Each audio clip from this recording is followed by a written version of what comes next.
quảปู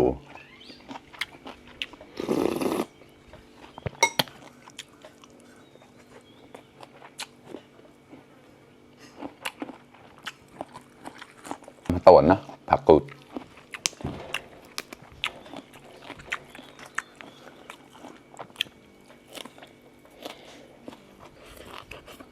มังเอิญสำนีฮอร์อ้าวสวัสดีทุกคนครับไก่เราต้องงอนเอาเรื่องเชียร์ปอยงอนเอาอันนี้เชียร์กลายมีนะเราอีกกลายวันนี้กับข้าวไรยังเลยครับเพราะว่า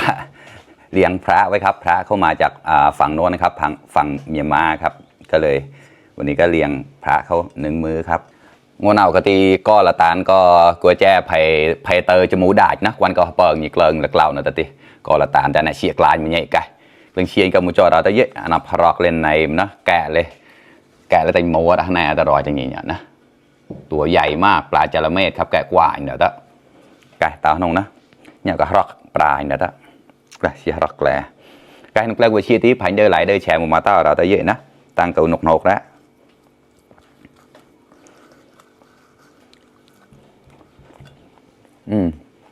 ก็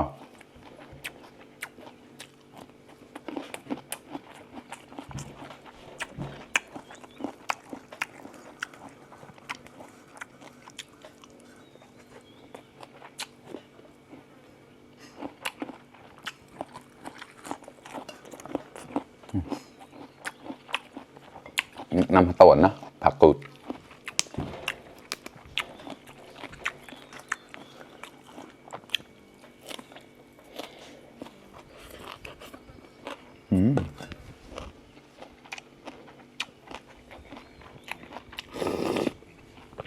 ขวาปู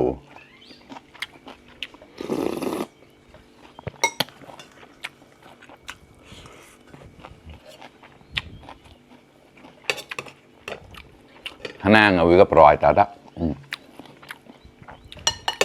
เขาเรียกว่าพริกอะไรพริกชี้ฟ้าป่ะผัดกับกุ้งครับแล้วก็น้ำมันหอยนะ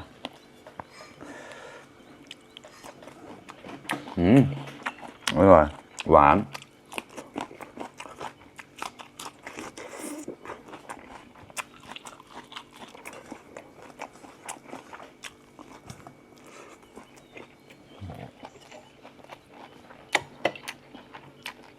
แควดงกับจุดเกลือแล้ว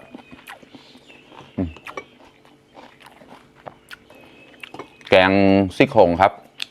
ใส่มะเขือ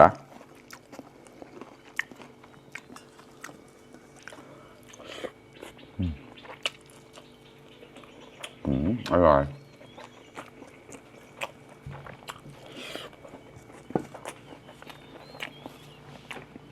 เฮีย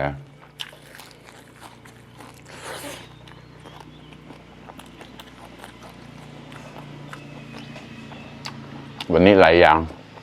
ลายโลนชีพว่าเวลาจะชิมมันนี่ไม่ต่อยแกงไข่เป็ดครับ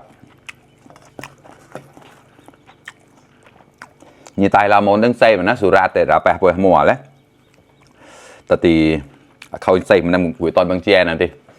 nhìn một cái bờ cào ná cào cơ về lên cơ về tầm cái phải như thế tầm nó con quẹt như thế cái phải sẽ tầm nó con quẹt nó đốt bẹ bằng hấp bơi con bẹ bằng bờ lá qua phải đi chơi cho nó mòn cái gìนะ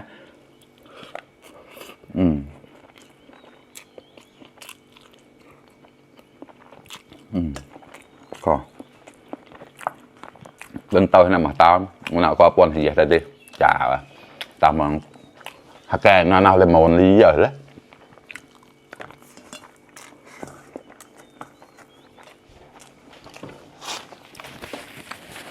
ผมต้องแอบไผ่นะไผ่เตยจมูกได้นะกวนก็เปิดนะเราแกงแอบไม่เยอะแล้วเงากะกว่างเนาะกะกวนหะไหลแล้วก็สิบล้อเราครับจอกแล้วจระเม็ดดำครับเอามาทอดครับตัวใหญ่มากแบบต้องหั่นเป็นหลายๆชิ้นเลยแต่แปะครับใบบัวปานหล่อนะเตาเรานะข้อ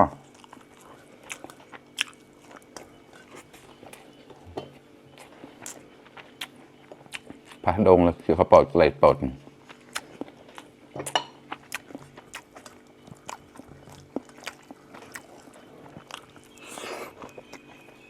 บ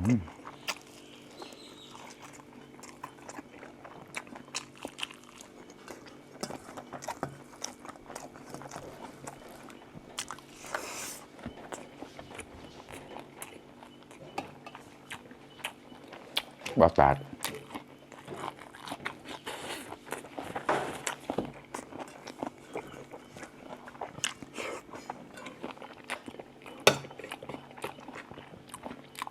หลายอย่างไม่รู้จะกินอันไหนกลายโลนนะเนี่ยปลอดนะเราแล้ว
ซี่โครงสุดยอด